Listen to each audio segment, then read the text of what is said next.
Good morning, you guys.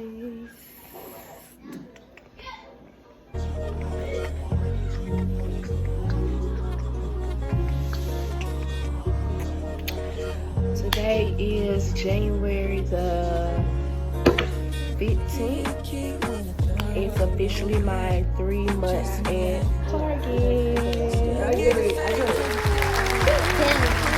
Okay, get them dusty dogs out the way.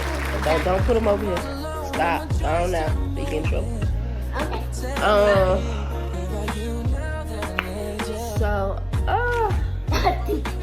It went by just like I expected. Got a little rough, but wasn't too bad. Move. Today, I'm off. And I go right back tomorrow. And my husband's at work. So, yeah. I want to cook today, but I gotta go grocery shopping. So if I do cook, it's gonna be like later on in the evening after my husband get off.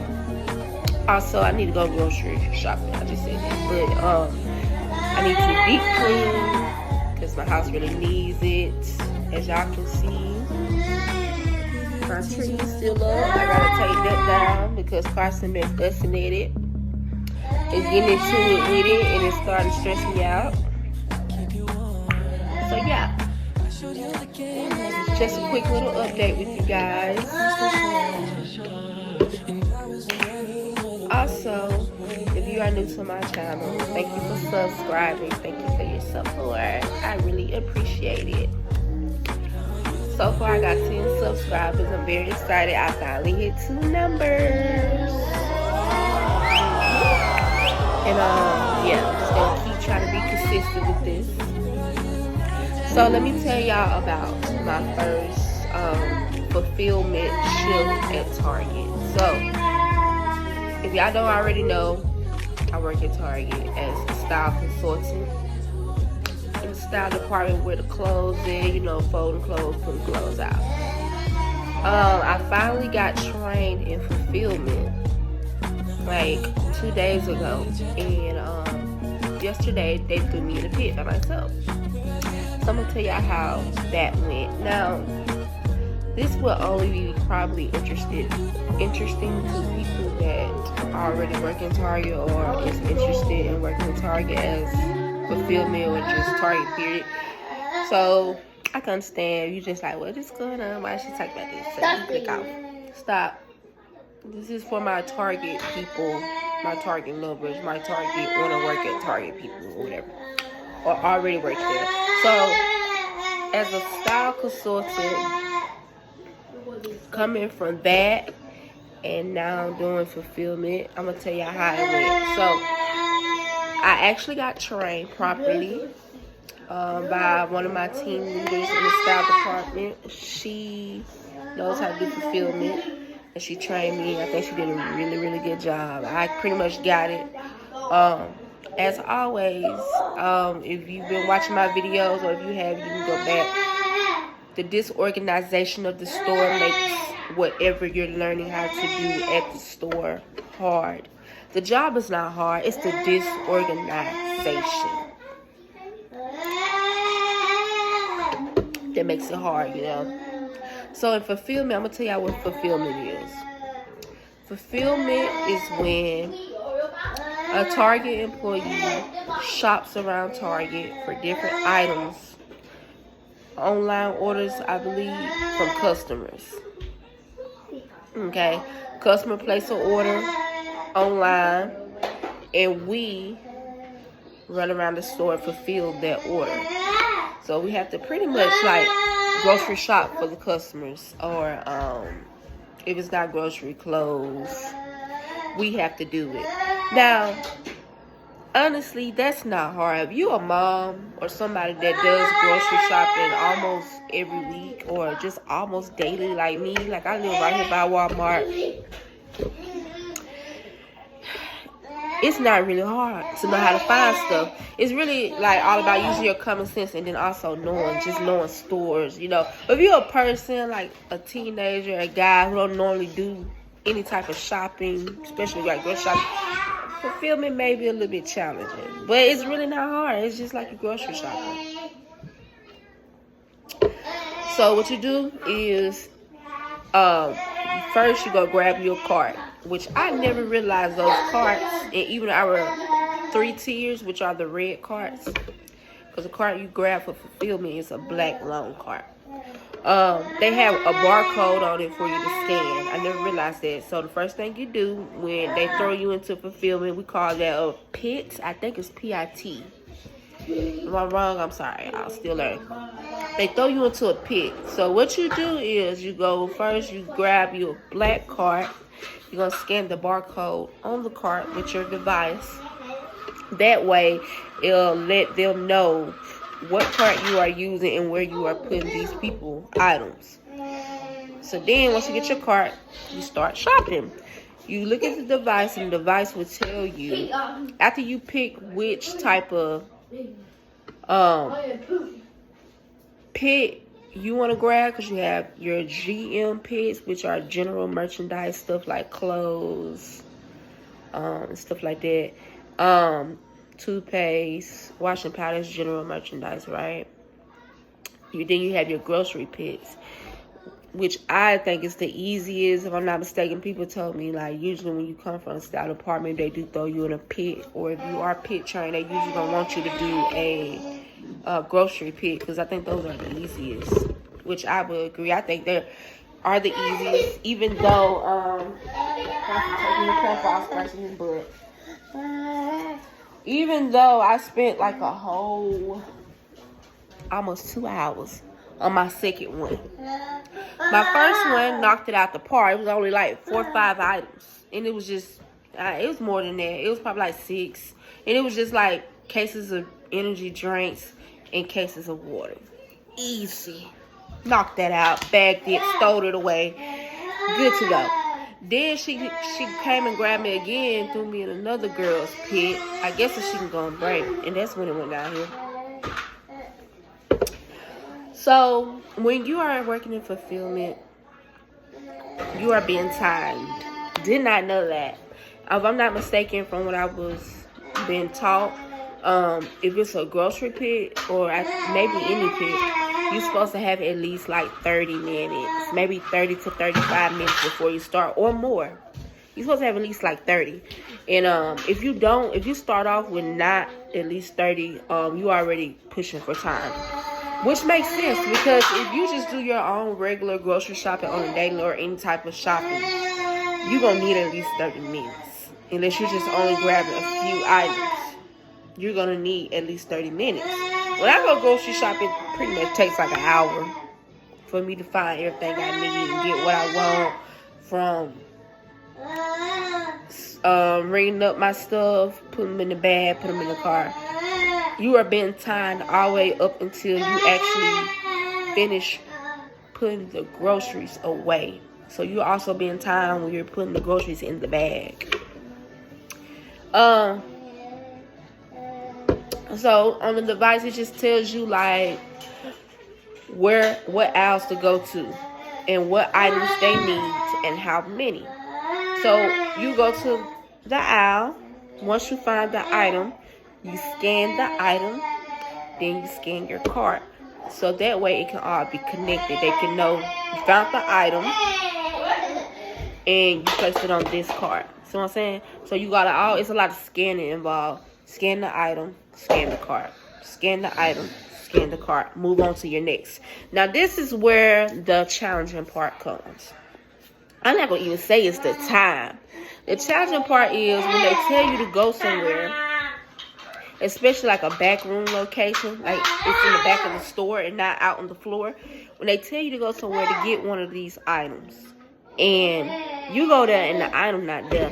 Now you don't look far and wide. I'm talking about up, down, and around. But they tell you specifically what shelf to find it on and all.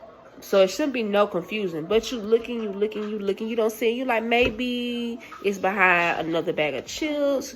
You look behind other bags of chips. Like, you looking. But at the same time, you're still in time. So let's just say you don't find that item nowhere.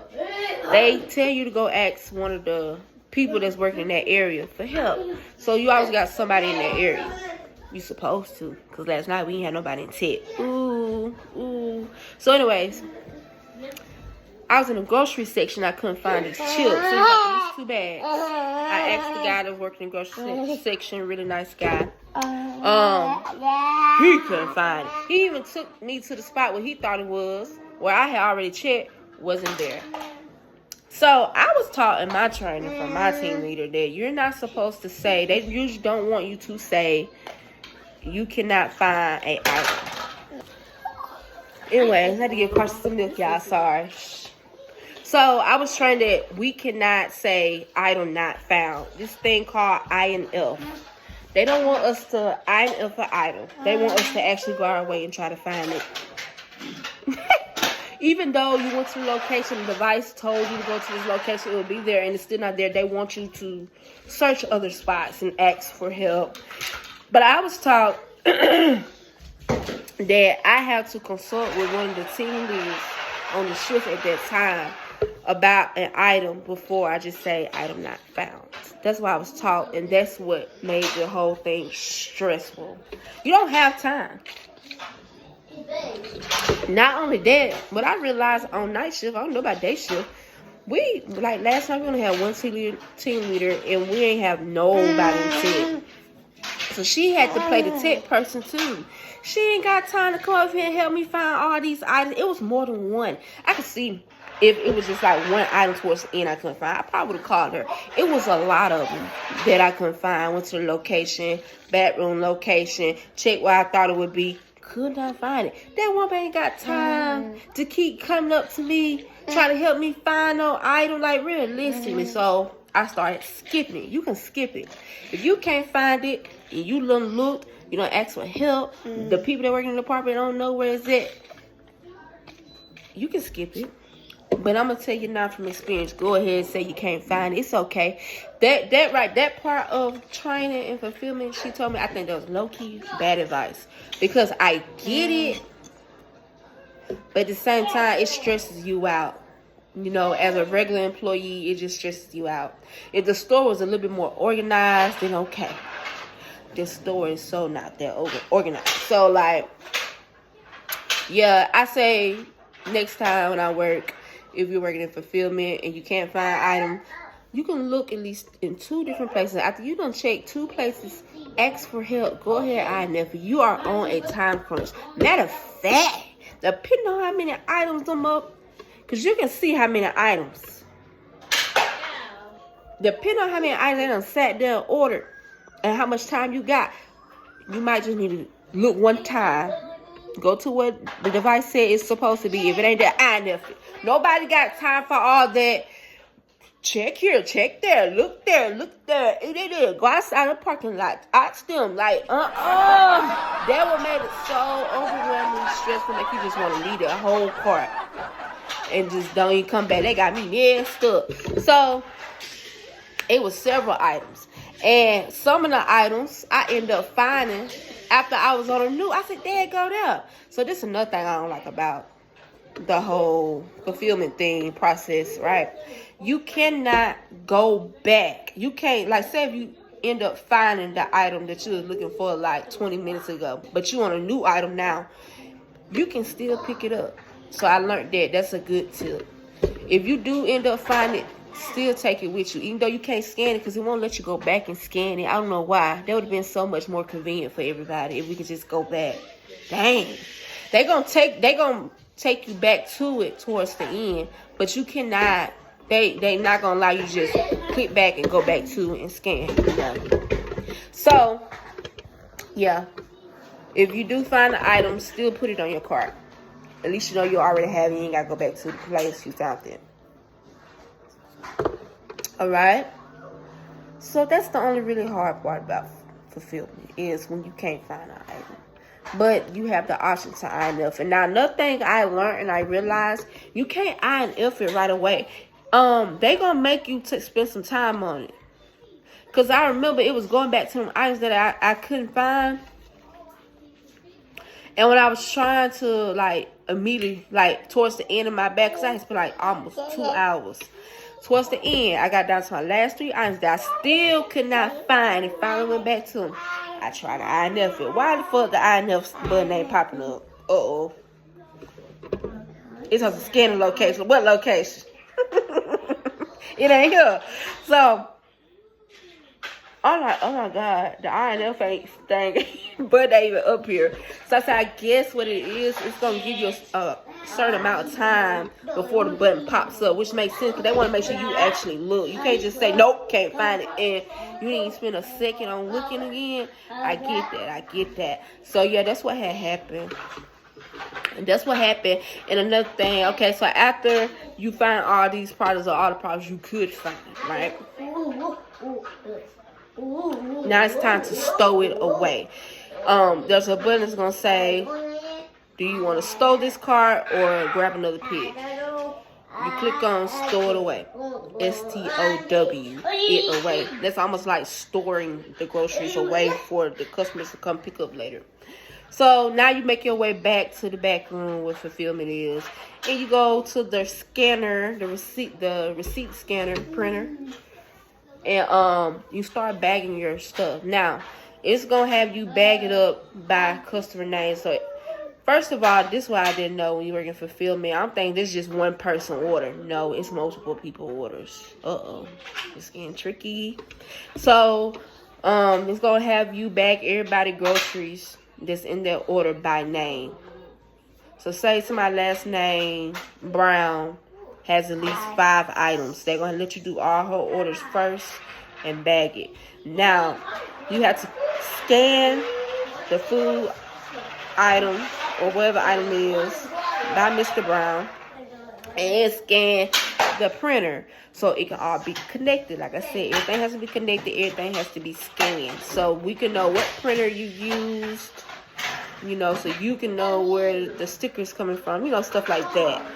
What item is going to, blah, blah, blah, blah, blah, blah. So after you do that, once you scan the item, it's going to print out a receipt. A sticky receipt, like a little sticker. Barcode. You're going to put that item in the bag, and after you place it in the bag, you're going to put the sticker barcode on the bag. It's going to have the customer name on it. So that's how they know, Drive Up Team, when they get ready to place the orders in these people's cars, that's how they know whose stuff is what, because of the sticker with the customer name on it. Now, I messed up on my second pick when I got to the back, because my nerves already, you know, messed up. I'm sitting there trying not to iron up all them items that I couldn't find. When I got to the back, I was moving too fast and I was doing too much. Some of the stickers I wasn't using because I was like, oh, I could just put all this in one bag and use one sticker. No, I didn't get that part of my training. So you have to use each sticker. You can't just say, well, since all this is going one bag. Like, every time you scan an item, a sticker going to come out for it. I could be wrong. I'm still trying to think about it. But, like, for example, one of my orders is a guy. He ordered 10 bags of Dove chocolates for Valentine's Day. Like, Valentine's Day chocolate. It was 10 bags of them things. And so I'm like, cool, I'm put all these in one bag. These are all here. These are not different people's. It printed out 10 labels. Each time I scan each bag, actually I didn't scan each bag. I scanned one bag. But I don't know if that made a difference. But I scanned 10 times because it was 10 bags, right? So 10 labels printed. I only used one label. I didn't use all 10. I just used one. Put them all in one bag. Used one label with his name on it. When I got ready to store it away, it was all messed up. It was tripping bad. It was like, what them other 10 bags that you done scanned? I'm like, what? Like, I was going to put all them chocolates in one bag by itself. I'm still kind of confused on that. I am, so I'm going to have to really think hard about that. One thing. Okay, I guess I'm back. Every time I start talking, my phone gets a toast like, you ain't got no storage, like you're hating. Anyways, I'm trying to complete this video, y'all.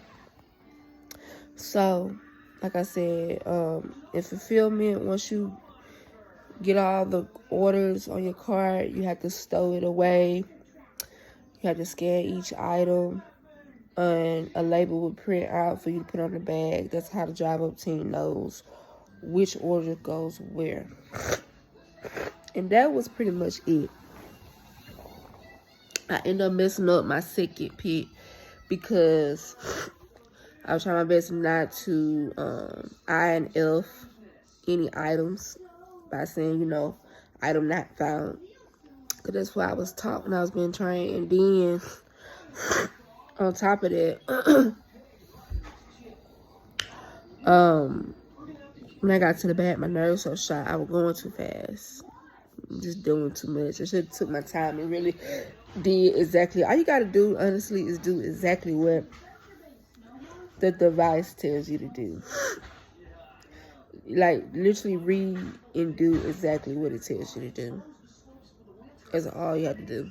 It literally walks you through everything. You just got to listen and pay attention. Because, like, I was just doing too much. But, yeah, I like it. I thought about transferring over to fulfillment because they get more hours. But it's definitely something I got to keep practicing. I don't mind picking up a shift for fulfillment too to get my practice in. And yeah, I think it's pretty cool. So if you're interested, that's how it's like. Be aware. Some of those stores are not always organized. I don't know how Walmart is. That's how it's like at the Target I work at. So it would make a job like that kind of stressful and difficult more than what it should be. And yeah, y'all,